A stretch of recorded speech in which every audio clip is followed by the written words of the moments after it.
Good afternoon, everyone. I'd ask if everyone could please be seated. We are going to begin our program in a few more moments. Now, before I introduce the president who will give the official welcome to this occasion, I'd like to just make a few brief announcements. First, to thank all of you for being here today. And there's a slight change in the program. And just to make you aware of this, the speaker, Anthony Davidson, had a back injury that occurred a day or two ago, so he was unable to be with us today. That's the bad news. The good news is that Rabbi Herbert Brockman from Hamden, Connecticut, and also the chaplain at Yale, will be the speaker during the program. So he is not Anthony Davidson, so I want you to know. Also, for visitors that are here, just a housekeeping thing, there are restrooms. If you go out the back there, make a right, and another right, there's a corridor of restrooms along the side there. Okay, we'd like to begin the program, and to get us started, we invite the president of the university, Dr. John Marcelo, to offer his words of greeting and welcome.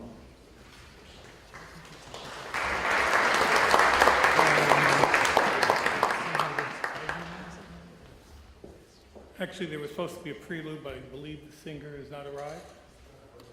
Okay. So I'm the prelude, I guess. Seriously, 79 years ago this month, the horrors and the nightmares began. The night of the broken glass. Night of persecution against the Jews in Germany. The name Kristallnacht comes from the shards of broken glass that littered the streets after the windows of Jewish-owned homes, churches, synagogues, and buildings were destroyed. It was a total moral collapse. The beginning of the Holocaust and the final solution. The persecution, destruction, and death of people because of their beliefs and their cultures. Stereotypes became the propaganda of the voices of hatred and ignorance. As the world remained silent and in denial, yet there were a few voices who upheld the moral values and the respect for human dignity.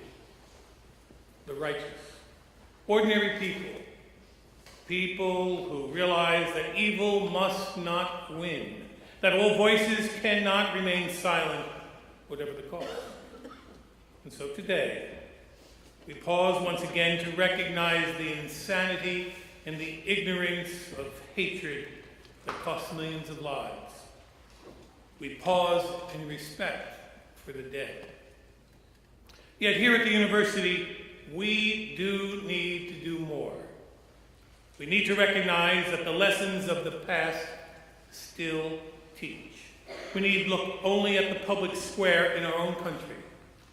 The lexicon that regrettably is filled with disparaging remarks, the insults and stereotypes that flood social media, and the hostile behaviors that ordinary people are demonstrating towards others of different faiths, cultures, and heritage. So today we pause and bow in silence, remembering those millions of our brothers and sisters who were unable to live as freely as we do here. We must move from death to the silence of millions and memory. It is also a time for each of us as educated people to be morally virtuous in recognizing that if one voice is silent, all voices will suffer. Consider only the language of today, and we can be mindful of how hatred can so easily take root unless our individual voices are heard at whatever the cost.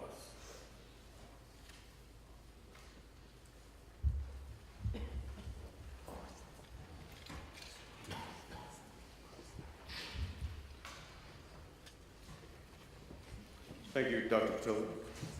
Professors, faculty, friends, fellow students, and special guests, Rabbi Marcelo Kormis, Rabbi Herbert Brockman, Mark Block, as well as other members of the Jewish community. Welcome. The night of broken glass, November 9th, 1938. Destruction, arson, looting, murder, and terrorism, all done with the intent to harm the Jewish population of Nazi Germany.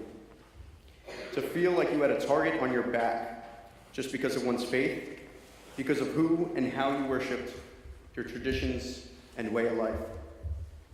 91 people were killed, thousands injured and beaten. Tens of thousands of Jewish men were arrested and taken into concentration camps. Damage to Jewish businesses and property totaled in the millions of dollars. Hundreds of synagogues were looted, burned, and destroyed.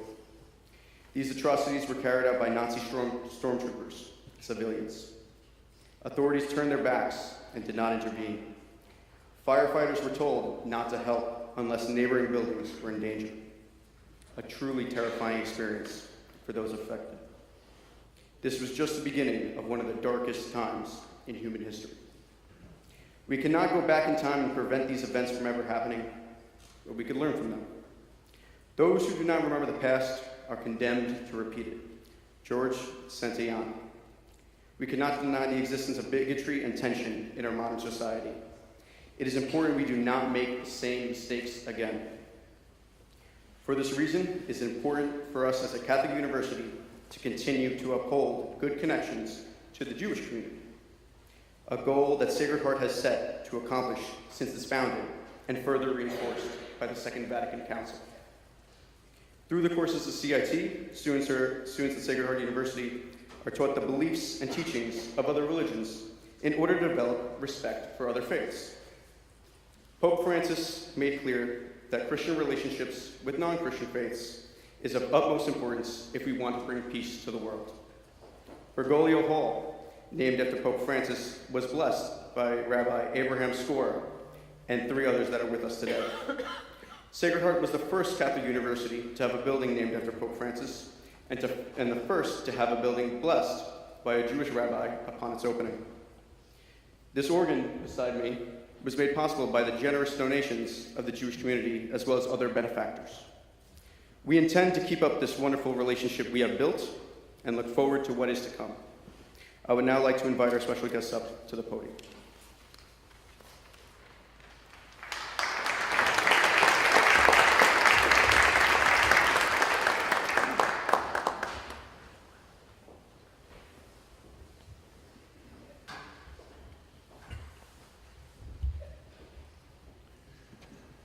Good afternoon. I'm Rabbi Marcelo Kormis from Congregation Bethel here in Fairfield. I have greetings from my congregation and also from the Jewish community here in Fairfield. And I would like to thank Dr. Petillo, the president of Sacred Heart University, Father Ciora, and all the staff, and to thank you for organizing this important commemoration, not only for the Jewish people, but for every one of us today. For me, Kristallnacht has a very, very special significance on a personal level. 2 years ago, I was standing here in this very same podium, sharing with you the story of my family. My family was living in Berlin, Germany, in 1938, when the Kristallnacht happened. My grandfather, Max Kormis, my grandmother, Charlotte Kormis, they had a store in downtown Berlin, and it was vandalized by the Nazis.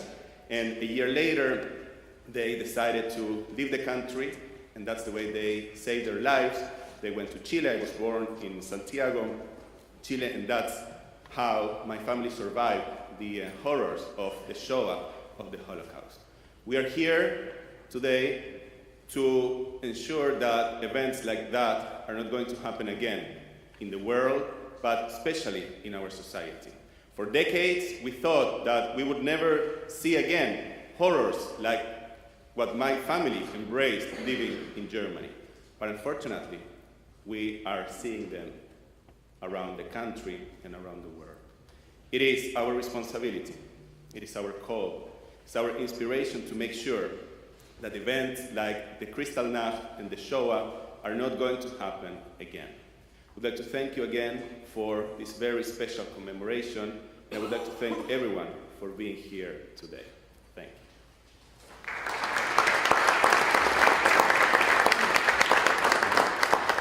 Mr. President, Father, members of the Sacred Heart community, on behalf of our congregation and also the Jewish community of Greater Bridgeport, I also want to extend our thanks, our greetings, and appreciation for welcoming us, inviting us into this beautiful chapel that you have on this wonderful campus. We are always pleased when we can come together, when we can pray, when we can remember, when we can recall, and when we join together in multiple faiths to recall incidents and occasions, both good and those that were not, in a way that enhances our ability to come together as one community. And so on behalf of my congregation and the Jewish community, I want to thank you.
Thank you for that gorgeous rendition.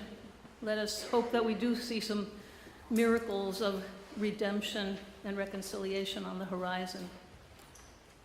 Shema, hear, listen. You who live secure in your warm homes, who return at evening to find hot food and friendly faces, consider whether this is a man who labors in the mud, who knows no peace, who fights for a crust of bread, who dies at a yes or a no.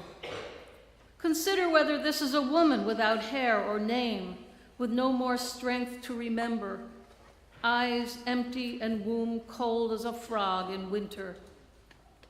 Consider that this has been. I commend these words to you.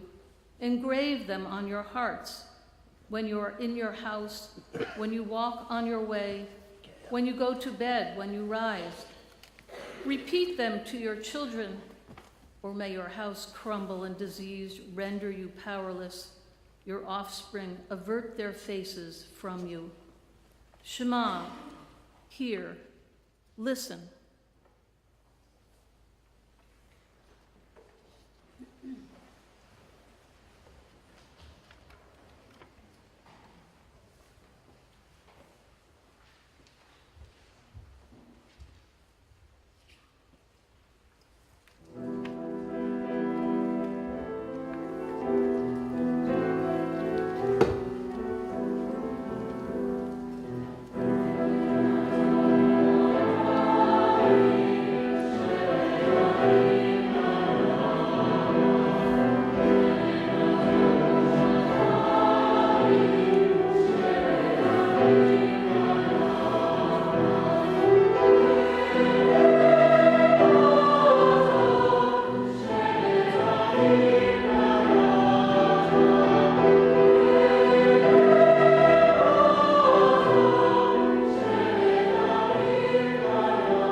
My friend St. Augustine once wrote that God writes straight with crooked lines.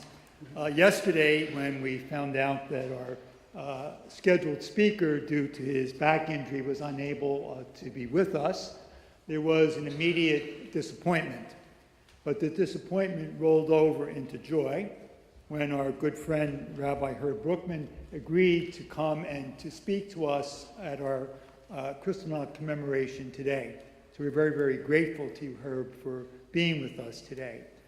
It's also Carl Jung who once said that there are no accidents, that in some way, I believe that it was part of the plan that Rabbi Brockman be with us today. He's a friend of Sacred Heart University. He was part of the original group of rabbis that Roy referred to, along with Rabbi Skorka, who dedicated our Bergoglio Hall. He was a part of that group and is remembered as such. He's been here on campus a number of times, engaging in the Jewish, Islamic, Christian trialogue, and we have partnered together. We also sit on a board together of the Turkish Cultural Center here in Connecticut. So we're really very honored that he is here with us today.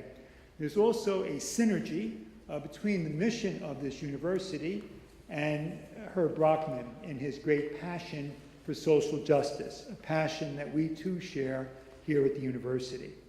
And by way of a very brief introduction, Herbert N. Brockman is a seventh-generation rabbi, raised in a richly Orthodox home. He chose the liberal tradition of Reform Judaism. After graduating from Ohio University, Rabbi Brockman attended Hebrew Union College in Cincinnati, where he received both a bachelor's and a master's degree in Hebrew letters. He received a PhD from the Ecumenical Institute of St. Mary's Seminary and the University of Baltimore. Upon completion of 25 years in the rabbinate, Rabbi Brockman was awarded the Doctor of Divinity degree from Hebrew Union College. He's also certified in divorce mediation. Rabbi Brockman teaches and engages in community projects and has been at the forefront of interfaith and justice work, not only in New Haven, but also nationally and internationally. He serves on the board of Interfaith Cooperative Ministries and Hartford Seminary and teaches at Yale Divinity School.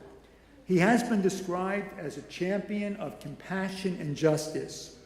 Rabbi Brockman describes the synagogue as being a spiritual home as well as a place where individuals can learn about and gain an appreciation of other peoples, cultures, and traditions. He views involvement in the community as central to the synagogue's mission that he describes, and I quote, "A temple exists to serve its members, first of all, but it should also be a light to the community as well," end of quote. Rabbi Herb Brockman comes here today to share his life, his energy, and his passion with us. Please join me in welcoming him.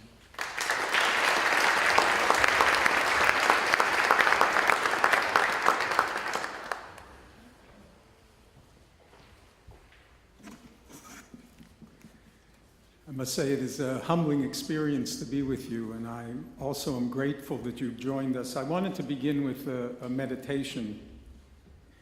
This is the hour of memory, and this is a house of comfort now. Wounded by loss, we retreat from life, and our synagogues and our churches gather us in. Into this place today, we bring stories and prayers, unanswered questions, and tears that need to be shed. Lives recollected and carried within us, moments of courage and laughter and pain. This day embraces them all. This place today embraces us all. Now the heart opens in sorrow, for we are time subjects, and all that we love we must lose. So let us hold fast to the love that remains and cherish the light of the sun. Today, all of us walk the mourner's path. Together, may we find strength. I'm really grateful and humbled that Father Ciara would invite me to come here today, even though it was yesterday afternoon when he did. Memory in the Jewish tradition is considered to be sacred. We are commanded in Scripture, for example, regarding the Shabbat, the Sabbath, it says in Hebrew, Zechor et Yom HaShabbat, remember the Sabbath day. That is our connection with the Shabbat, with the Sabbath, to remember. So today, I want to remember with you, and by with you, I mean today you are my holy brothers and sisters, as you are every day, but today especially. Kristallnacht. Kristallnacht was actually a poem that was written by a Christian poet who, on the 10th day of November 1938, was walking down the street of Berlin. And as he walked, he began to crunch on the broken glass that was from the storefronts of Jewish-owned businesses. It was near dawn. The light of the moon was still being reflected off the shattered pieces of glass. And he knew that these were Jewish-owned stores because swastikas had been painted, spray painted on the glass windows of those storefronts. Swastikas had been spray painted as well as signs that said Juden, Jew, and that encouraged people not to go into the stores and to shop there. The previous night, as you've all heard, black shirts and others carrying torches rampaged through the towns over much of Germany and in Austria as well, destroying Jewish-owned property, burning altogether about 500 synagogues and Jewish-owned businesses, beating up Jewish people that they could find in the streets, killing a number of them, and hundreds being rounded up and arrested if they tried to interfere with these groups. What precipitated this? There's a little brief story in your handout. In 1933, Hitler came to power. He was appointed Chancellor of Germany. He was never elected to office. It's a mistake to think he was. He was appointed the Chancellor of Germany. In 1935, Germany had passed laws called the Nuremberg Laws, which is why following the war, the trials were to be held in Nuremberg. And those Nuremberg laws disenfranchised Jews and declared non-German-born Jews to be unwelcome. In 1938, an action was taken against these non-German-born Jews that were still living in Germany. They were rounded up, and a group of them taken to the Polish border, but Poland would not accept them. Their borders were closed. And so the German soldiers simply dumped them in that no man's land between the border of the two countries. Without food, without shelter, without anything. And there was a young boy, a young man, his name was Herschel Greenspan. He was the son of Polish Jews, and his parents were among that group. He had won a grant to study at the Sorbonne in Paris. So he was in Paris at the time when he heard about what had just happened to his parents. And he became enraged by the news that his parents were to be deported. And so he went to the German embassy in Paris in order to argue for his parents' right to live in Germany. He took with him, however, a gun.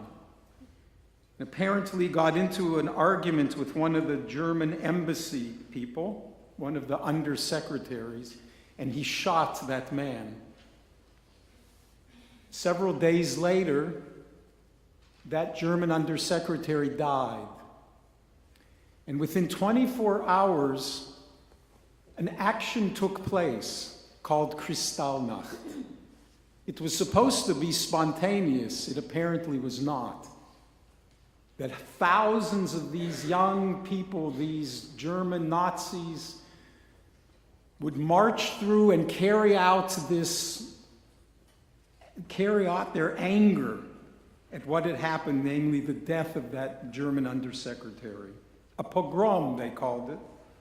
A rampage took place. The German officials decided that they would do nothing about it because they needed to vent, they said. There are records, actually, of the conversations of the German officials. Let's not do anything. Let's stand back. Let them have their period, and by tomorrow or the next day, perhaps it will come to an end. Well, for most of us, in terms of those who count history, that Kristallnacht was the beginning of the Holocaust.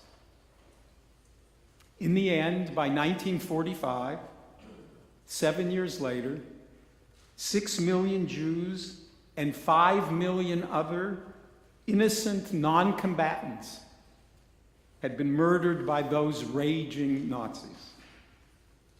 Among the victims, yes, 6 million Jews, but also several thousands of Roman Catholic Polish priests were killed by the Nazis. Handicapped, gays, political opponents, Roma, what they call gypsies,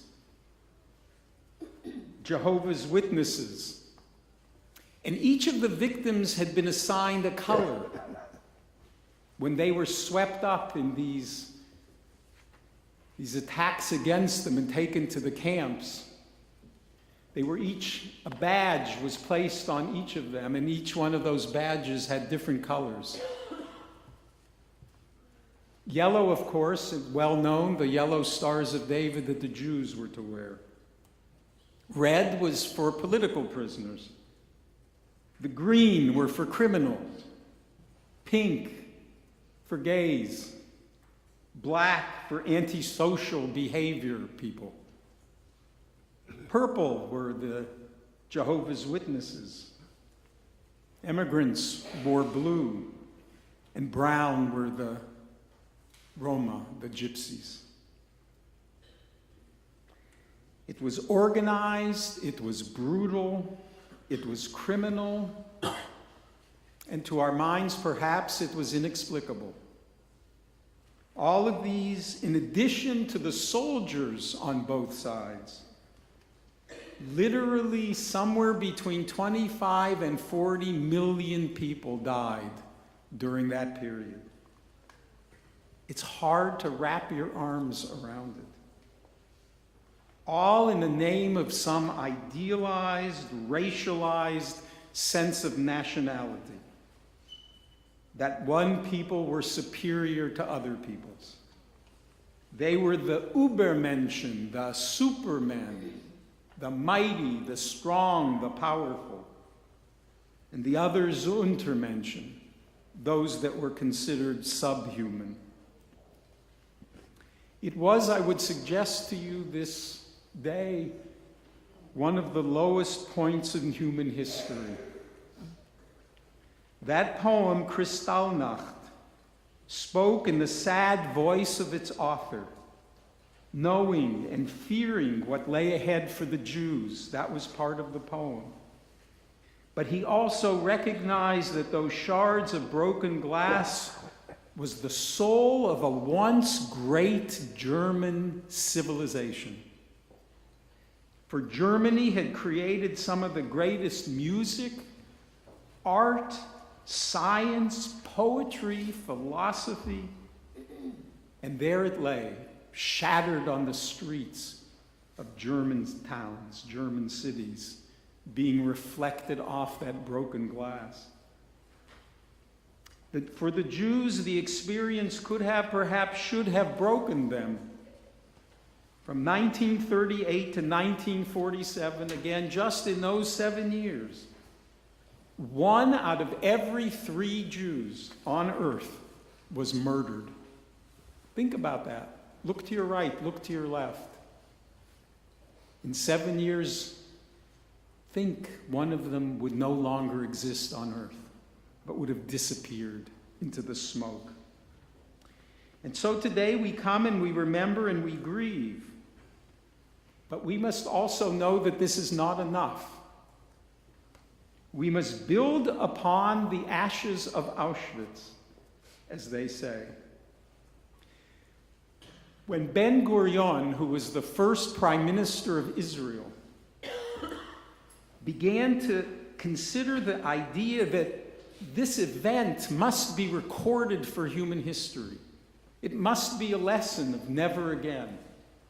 It must always mean something to those human beings he survived. He devised a museum. He thought that we should record as much evidence as we can and bring that into a museum where historians will collect the stories of all of those forgotten lives. It is called Yad Vashem. It sits in Jerusalem on top of a hill. He did that because he feared, just as General Eisenhower, who was the leading general of all of the Allied armies in Europe, believed that one day people will say, it's not possible. Human beings couldn't treat each other like that. It didn't happen. There would be denial. People would absolutely suggest that this never happened. It's an exaggeration. And so Eisenhower had the idea that whenever a camp was about to be liberated, he brought with him reporters, journalists, and photographers. He wanted to be sure that there would be evidence of what they found in those camps. And all of that information was gathered together, and eventually much of it found its way into Yad Vashem. But one of the thoughts that he had is that the legacy of all of that evil, that destruction, should not be the only memory of those who risked their lives to save Jews. Their heroism must also always, always, always be remembered. The courageous. Today, if you park your car going to Yad Vashem to visit that museum in Jerusalem, down below on the side of the mountain is the parking lot. On top sits the museum. And what connects those two, the visitors and the evidence, is a pathway lined with newly planted trees. And the people who are honored by each tree that is planted there are the Chasidei Umot Ha'olam. They are called, it is the pathway of the righteous Gentiles. And there were righteous Gentiles. And we should always recall not only the destruction, but the valor and the heroism of those people who risked their lives to save others. There were not enough of them, but there were many of them. And so I would like to share with you, with the rest of the time that I have, their stories. I would like you to know their names. I would like you to think about them. The first story I'd like to share with you is about a country. Probably you don't know much about Albania. Albania is a country that was behind the Iron Curtain, one of the last communist countries to fall. It is 70% Muslim.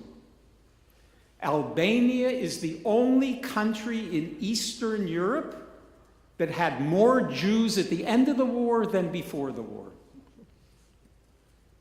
Because these Muslim clerics, they believed in a concept that is in the Quran. It is called Bessa. Bessa is like the Hebrew word Beita. Beiti Beitcha, we say in Hebrew. My house is your house. Mi casa su casa. That meant that a person had the responsibility of declaring his house a sanctuary to those people that were in danger. It was their moral and religious responsibility to take them in. And so what we find in Albania is that literally hundreds and hundreds of Jews who heard about this found their way somehow to Albania, moved into homes of the Muslim community there, put on the head coverings, and they would often explain, I've talked to some of these people from Albania, they would explain to German officers that were there, because the country was occupied by the Germans, that these are mute relatives from another country since they didn't speak Albanian. And that's how they protected them.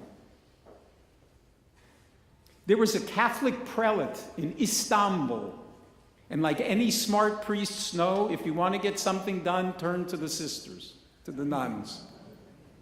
He organized the convents that they should take in children into their schools, sit them among the rest of the students, and protect them.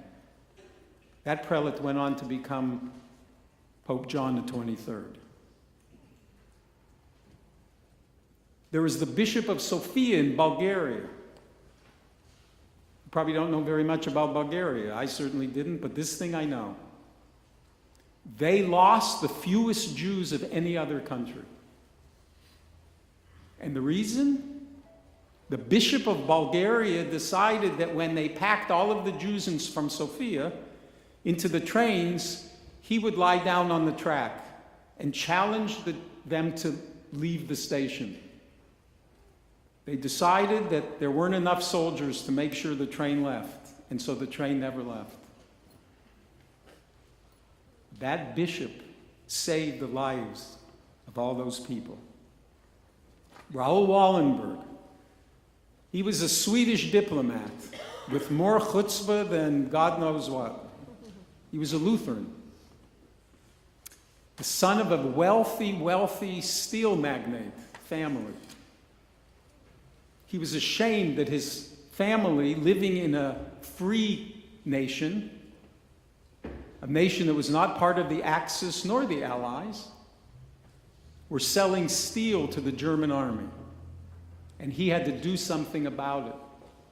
And so he went to Germany. He actually ended up in Hungary and decided that he, in order to do what he could, he had to try and save as many Jews as he could. Thousands of Jews owe their lives to Raoul Wallenberg. He would go up on a train after the train was loaded with Jews, and he would have with him fake Swedish visas. And he would call out their names. Shaul Schwartz. Of course, there was no Shaul Schwartz. He made it up. And no one would get up, and he would say, "You're Shaul Schwartz, come with me. Here's your visa, come." And when he would be stopped by the German soldiers saying, "You have no right to do this," and he would say, "I'm a representative of the Swedish government. What's your name? Let me take it down. I'm going to report you." They would always back off. Thousands of Jews saved by Raoul Wallenberg, who after the war unfortunately disappeared into the gulag of Russia and was never heard from again. But we hear of him, we speak of him, there is no silence. Le Chambon was a little village, Huguenot village, Protestant village, in the foothills of the French Alps. They were farmers. The Germans decided that they were going to march into Le Chambon because it was away from the war, but they needed to build a hospital for wounded Nazi soldiers, German soldiers, and it would be a good, safe place to build that hospital. And so they moved in and were starting to build the hospital, and they issued orders that any Jews in the area had to report on Monday morning for the train depot. Everyone knew what that meant. André Trocme, the pastor, got up Sunday morning in his pulpit, and he was about to give his Sunday sermon, and suddenly something occurred to Trocme. And this is how he told it. As he looked out in the congregation, it occurred to him that if Jesus were sitting in his congregation tomorrow morning, he would have to report to the train station. He could not allow that. And so he organized an underground for children, 6,000 of whom over the course of the war were saved, including a man who had come to the United States and become the longest serving congressman in the U.S. Congress from California.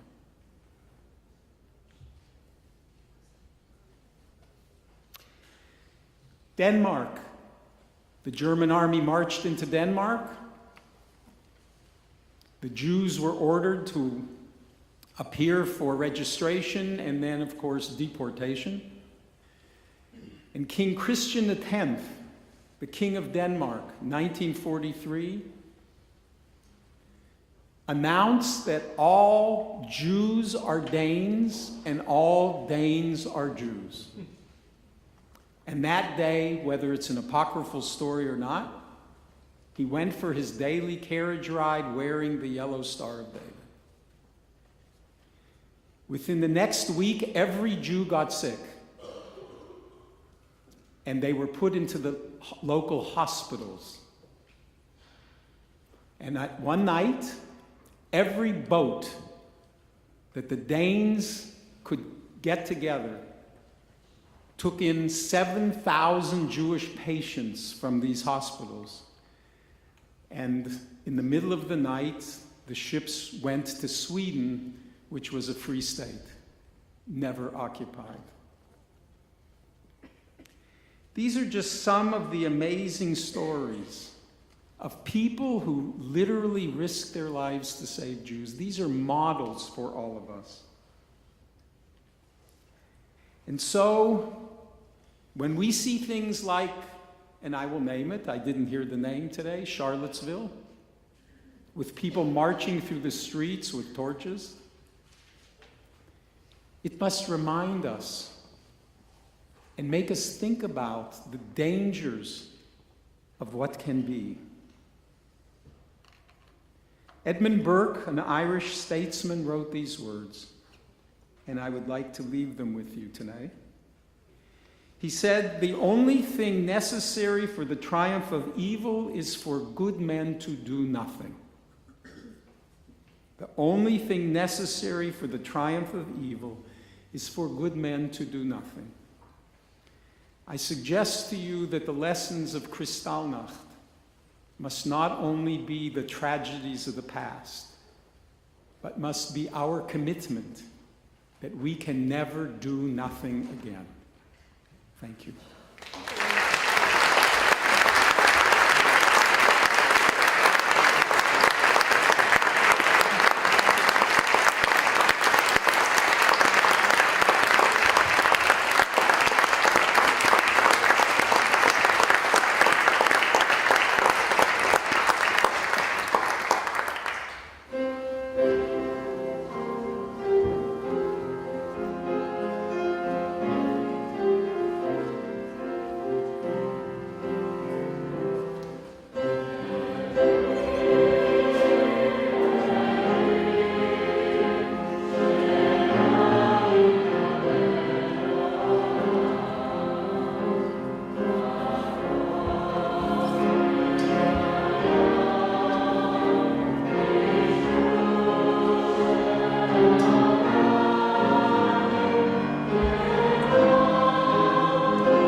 We begin with silence, the silence of death, the silence after destruction. There are times when songs falter, when darkness fills life, when martyrdom becomes a constellation of faith against the unrelieved black of space about us. There are no words to teach beyond the edge of night, no messenger to tell the full tale. There is only silence. The silence of Job, the silence of the 6 million, the silence of memory. Let us remember them as we link our silence.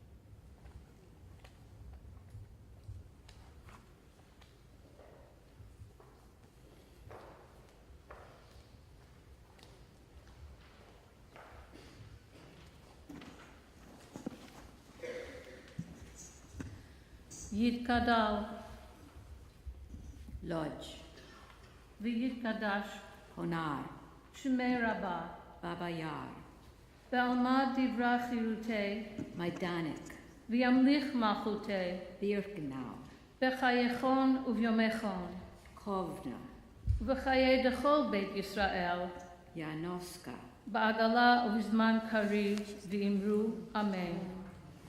Yehei Shmei Rabbah Mevorach, Le'olam La'omei Omaya.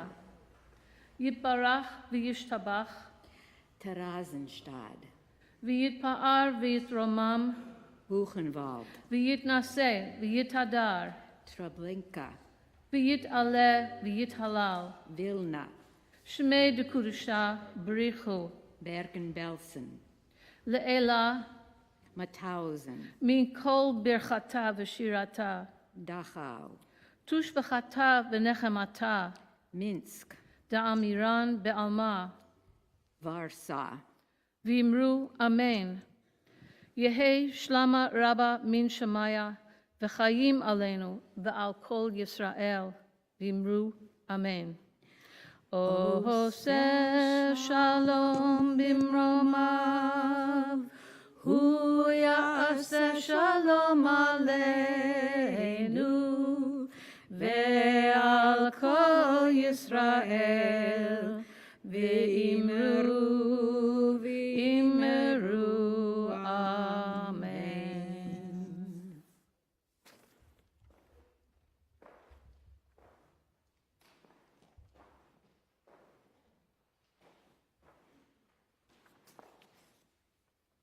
On behalf of the students and the Sacred Heart of Sacred Heart University and everyone from the Sacred Heart community, I would like to thank everyone for coming out, especially those of the Jewish community, as well as a very big thank you to Rabbi Herbert Brockman for welcoming us into his personal experiences and sharing the incredible stories of those who saved so many Jews and risked their own lives.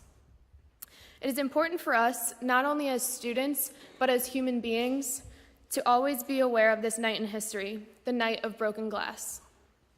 We must focus on working towards an attitude of acceptance over tolerance. We must focus, tolerance is okay, but it can lead to passive aggression, backhanded comments, and unbelievable division. Many Germans tolerated Hitler and the Nazi regime's hate until there was nothing they could do to stop it. Acceptance, however, acceptance is something for everyone to work towards. It is not just tolerating people because you have to. It is accepting everyone for who they are and what they believe in because it is our moral obligation. It is everyone's responsibility to promote an attitude of acceptance and to find a level of understanding with people who share different opinions and beliefs than us. J.H. Oldham, a Scottish missionary, said, "Differences were meant not to divide, but to enrich."